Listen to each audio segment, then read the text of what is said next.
নীল সাদা জার্সিতে মেসিকে একবার দেখার অপেক্ষায় থমকে দাঁড়ায় সময়। কখন আসবে মেসি, কখন তার ছোঁয়ায় মাঠে সৃষ্টি হবে জাদুকরী মুহূর্ত। সমর্থকরা চেয়ে থাকে চাতক পাখির মতো। অবশেষে কাটল প্রহর। স্কালোনি দিয়েছেন সুখবর, বিশ্বকাপের আগে শেষ প্রস্তুতি ম্যাচে দেখা যাবে লিওকে।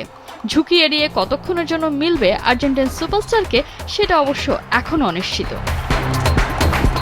জয়ের ধারা ধরে রেখে টানা 2 বিশ্বকাপ জয়ের মিশন শুরুর আগে শেষ প্রস্তুতি ম্যাচে 3বারের বিশ্ব চ্যাম্পিয়নদের সামনে একবার বিশ্বকাপ খেলা আইসল্যান্ড। দ্বিতীয়বার লড়তে চলেছে এই দুই দল। 2018 সালের বিশ্বকাপে গ্রুপ পর্বে মুখোমুখি হয় আর্জেন্টিনা আর আইসল্যান্ড। প্রথম দেখাতেই মেসিদের রুখে দেয় আগুন আর বরফের দেশটা। 1-1 গোলে ড্র হয়েছিল ম্যাচটা। শেষ 6 প্রীতি ম্যাচে শতভাগ জয় পেয়েছে আর্জেন্টিনা। প্রতিপক্ষের জালে লক্ষ্যভেদ 18 বার, বিপরীতে হজম করেছে মাত্র 1টি। 5টিতে ধরে রেখেছে ক্লিন শিট। রক্ষণ সামলে প্রতিপক্ষের জালে গোল উৎসব করেছে বর্তমান চ্যাম্পিয়নরা। ইনজুরি কাটিয়ে আইসল্যান্ডের বিপক্ষে ফিরছেন নিকো পাজ, মলিনা আর মন্তিয়াল। তবে এই ম্যাচেও এমিলিয়ানো মার্টিনেজ থাকছেন সাইড বেঞ্চে। তার জায়গায় গোলবারের নিচে থাকছেন মুসো।